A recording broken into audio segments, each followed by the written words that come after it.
about your promise without informing them of the process, you are robbing them of the truth. They ought to know your process. They ought to know that I didn't just get here because I did everything the right way. There were some moments where I didn't think I was going to make it at all, but God stepped into the process. He's not just the God of my promise, he was the God of my process. He taught me how to walk this thing out. He taught me how to raise these children. He taught me how to build the life after the divorce. He taught me that I didn't have to take my own life. He wasn't just the God of my promise.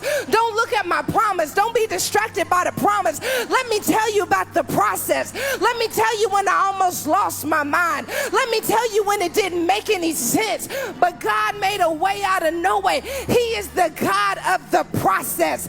You're praising him for being the God of the promise, but I praise him for being the God of the process. That you came in the midnight hour and wrapped your arms around me when I was crying tears that no one knew I was crying. He was the God of the process. When I didn't know whether or not I could raise the child, he gave me language on the spot, because he's the God of the promise. When I wasn't sure who would stay or who would walk away, he stayed in the midst of it all. He is the God of the process.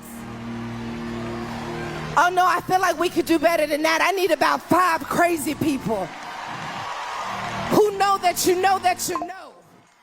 I wouldn't be where I am right now if it wasn't for the God of the process. He was with me in the courtroom. He was with me in the doctor's office.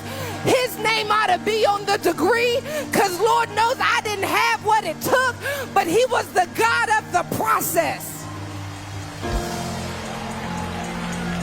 That's a word for somebody. Don't wait to meet God in the promise. God says, I'll meet you right in the process.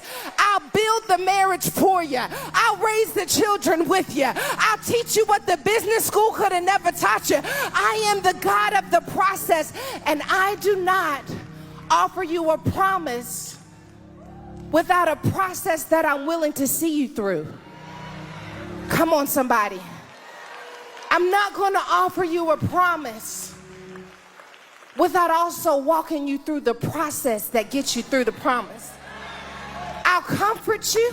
I'll feed you. If you don't believe me, you should ask the children of Israel. He says, I got a promised land for you, but I'm not going to wait for you to get to the promised land. I'm going to make sure you make your way to the promised land, because he's the God of the process. David, you're going to be king. But before you get king, you're going to be betrayed. And some people going